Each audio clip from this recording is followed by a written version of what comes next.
Martes 11 de junio de 2013. Asunto: TATTGCACAC. ACCTTG.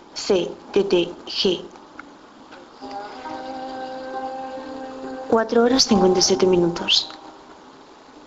Y aquella tierra primigenia poco a poco se apaga.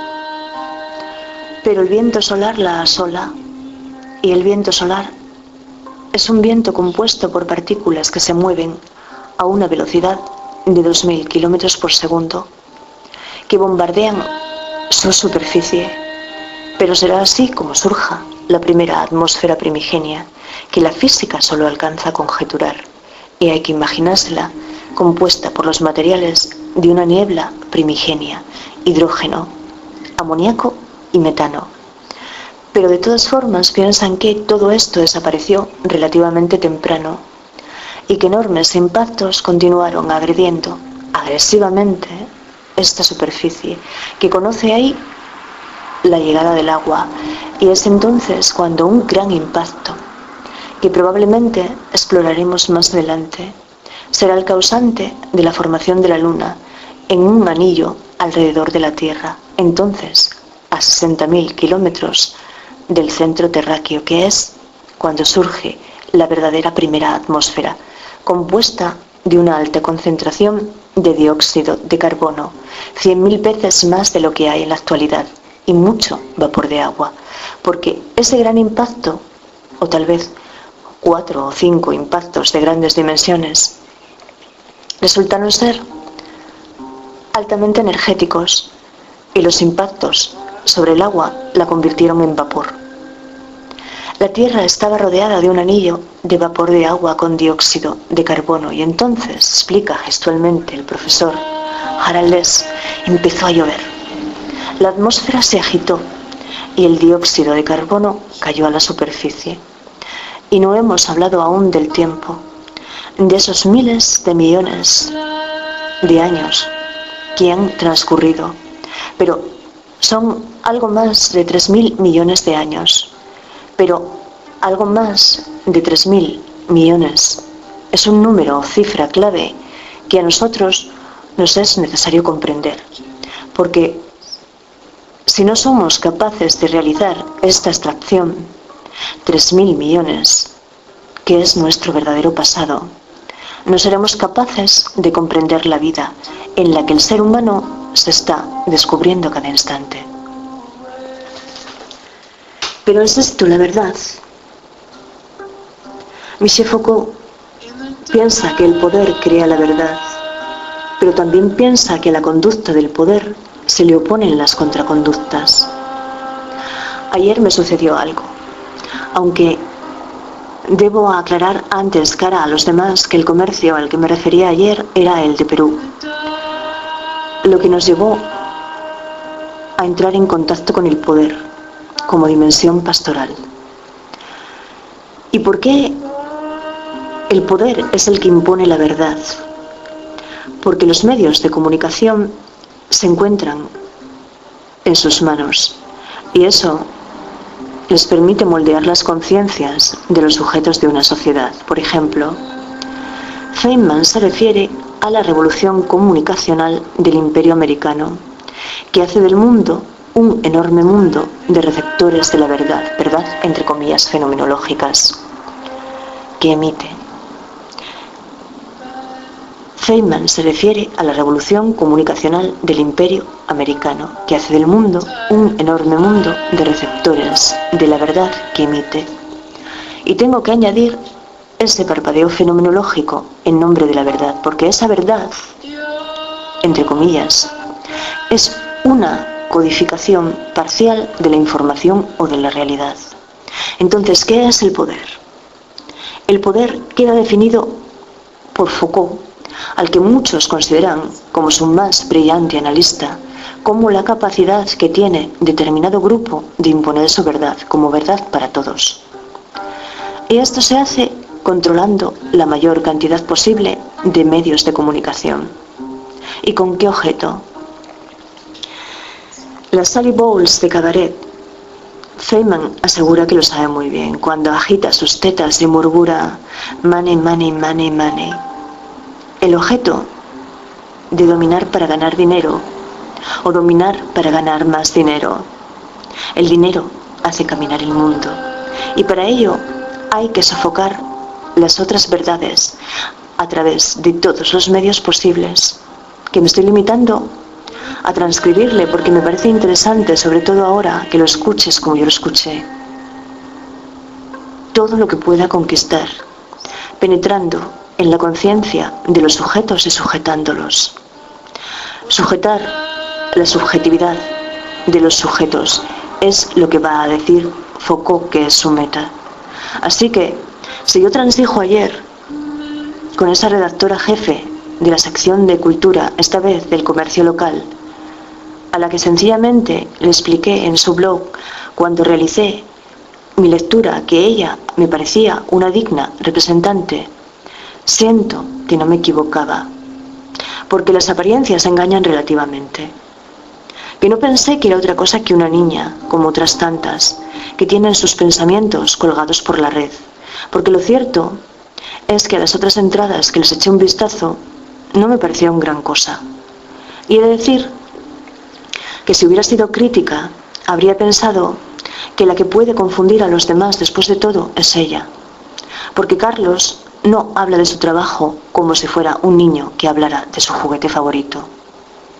El profesor López Otín habla de su trabajo como si conservara intacta la infinita curiosidad que uno siente por todas las cosas de la vida y del mundo, cuando es niño, porque uno experimenta que es todo lo que desconoce y todo lo que necesita conocer, para saber tanto como los maestros a los que se estima, respeta y admira, y los seres queridos a los que se les respeta, se admira y se ama. O tal vez sea yo quien lo piensa así, porque después de todo, en la vida del niño los juguetes van y vienen y pronto se abandonan, es decir, son como aquella niebla primigenia, mientras que las conciencias que los moldearon permanecen.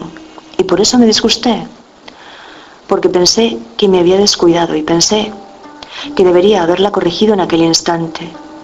Pero ella entendió el término representante entre comillas fenomenológicas, igualmente como la policía. Cuando los detienes por la calle y les avisas de que tú has cumplido con tu deber de ciudadana porque aquello se lo has denunciado. ¿Y ellos qué te contestan? Te contestan que a ellos no puedes denunciarles nada, que tienes que dirigirte a una comisaría, porque el problema es el problema de siempre, que no han leído seguramente el mundo como voluntad y representación. Que yo tampoco, pero Schopenhauer fue el maestro de Nietzsche, y yo a Nietzsche he llegado a entenderlo bastante bien, como uno de esos espíritus libres por los que él suspiraba. Te deseo un buen día, yo me siento bien.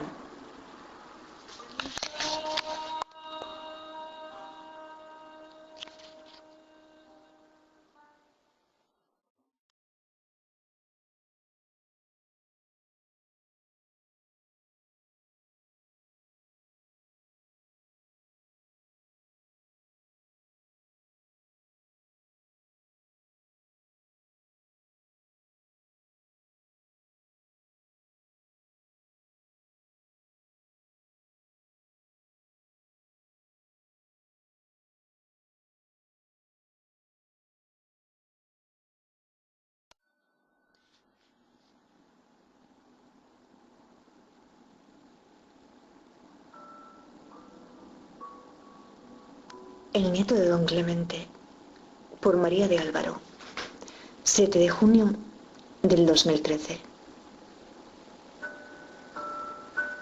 Habla de su trabajo como un niño lo hace de su juguete preferido, con la emoción de quien siente que el mundo está para ser descubierto. Habla de la vida con la pasión del que sabe que no hay nada más perfecto.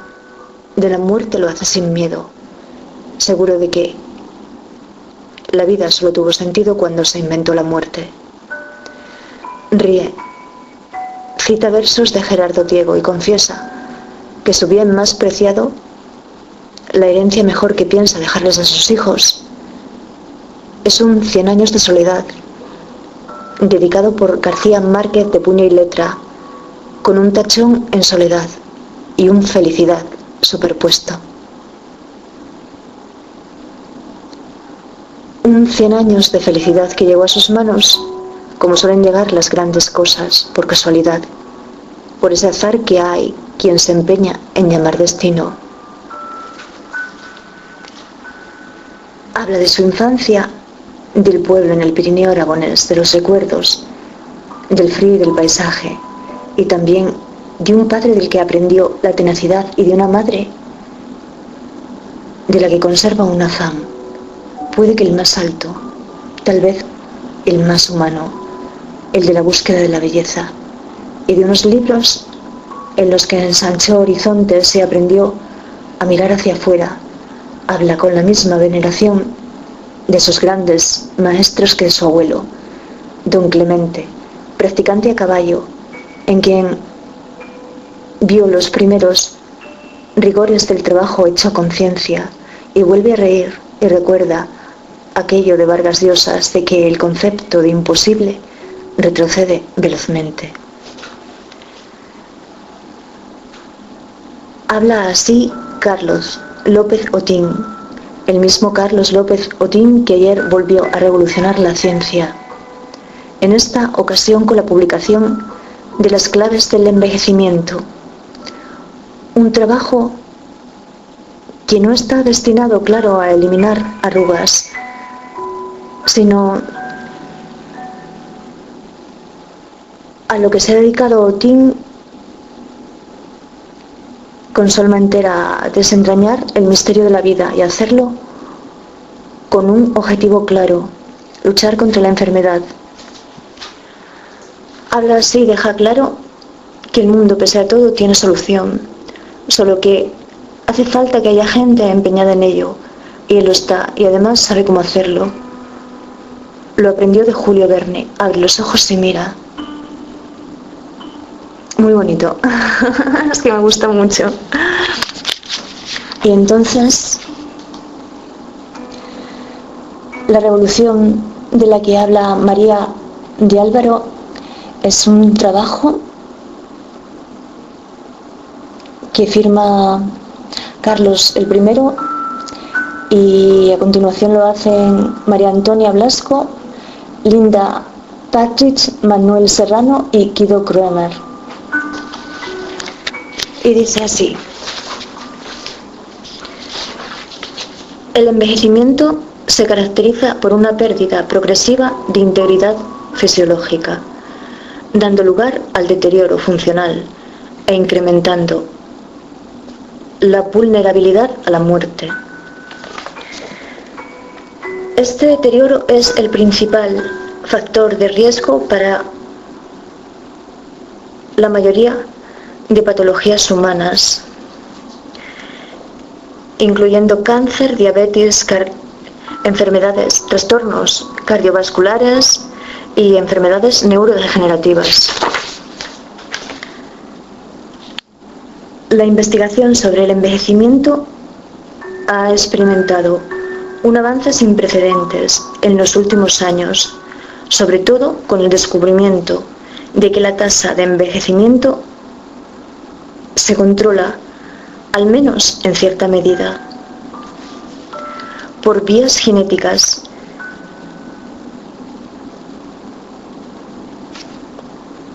y los procesos bioquímicos conservados en la evolución. Esta revisión enumerada de 9 distintivos provisionales o señas de identidad o caracteres o características distintivas que representan denominadores comunes del envejecimiento en diferentes organismos, con especial énfasis en el envejecimiento de los mamíferos. Estos caracteres distintivos o características distintivas son la inestabilidad genómica, el desgaste telomérico, las alteraciones epigenéticas, la pérdida de proteostasis,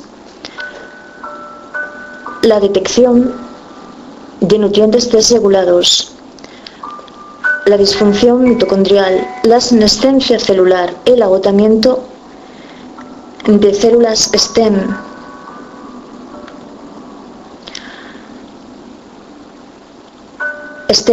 madre progenitoras, y las alteraciones en la comunicación intercelular. Un reto importante es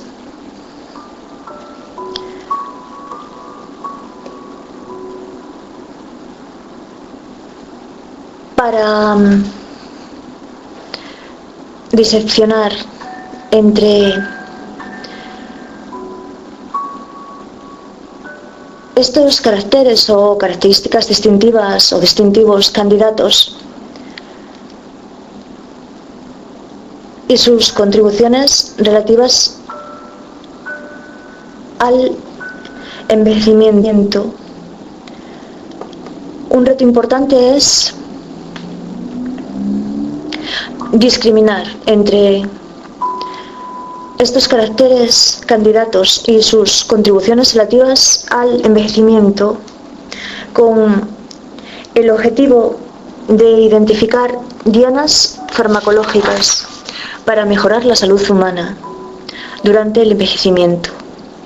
El envejecimiento, que en líneas generales definimos como el funcionamiento dependiente del tiempo, declive que afecta a la mayoría de organismos vivos, ha atraído la curiosidad y ha excitado nuestra imaginación a lo largo de toda la historia de la humanidad. Es algo libre mi lectura, mi traducción a medias con el Google. Sin embargo, solo han transcurrido 30 años desde que una nueva era en investigación sobre envejecimiento fue inaugurada tras el aislamiento de las primeras cepas de larga vida o longevidad en C. elegans. Una cita a Class, a un trabajo de Mary Class en 1983, que era un método para el aislamiento de mutantes de longevidad en el nematodo C. elegans Caenorhabditis elegans y resultados iniciales. Continuamos. Hoy en día el envejecimiento está sometido al escrutinio científico basado en el conocimiento cada vez mayor de los mecanismos moleculares y bases celulares de la vida y de la enfermedad. La situación actual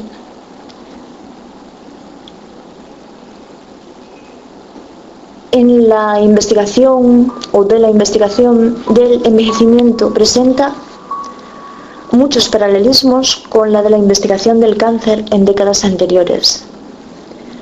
El campo del cáncer ganó gran impulso en el año 2000 con la publicación de un documento histórico que enumeró 6 características distintivas del cáncer. D. Hanna y R. A. Weinberg en el año 2000, The Hallmarks of Cancer, recientemente ampliado a 10, Hanna y Weinberg 2011, Hallmarks of Cancer, la siguiente generación. Esta categorización ha ayudado a conceptualizar la esencia del cáncer y sus mecanismos subyacentes. A primera vista, el cáncer y el envejecimiento pueden parecer procesos opuestos. El cáncer es la consecuencia de un aumento aberrante de proliferación celular, mientras que el envejecimiento se caracteriza por una pérdida de la actitud. En un nivel más profundo, sin embargo, el cáncer y el envejecimiento comparten orígenes comunes. La acumulación en función del tiempo de daño celular es ampliamente considerada como la causa general del envejecimiento. Citas a 3 trabajos de James L. Partridge En 2013, la genética de la longevidad en organismos, modelo, debates y cambios de paradigma. A.T.B. Kirkwood en 2005, entendiendo la extrañeza científica del envejecimiento. Citas libres. Traducción libre. J. Pig y J. Campisi en el 2008. Puzzles, promesas y una cura para el envejecimiento. Al mismo tiempo, continuamos, el daño celular puede en ocasiones proporcionar ventajas anormales a ciertas células que pueden producir eventualmente cáncer. Por lo tanto, el cáncer y el envejecimiento pueden ser considerados como dos diferentes manifestaciones del mismo proceso subyacente, a saber, la acumulación de daño celular. Y hoy, hasta aquí.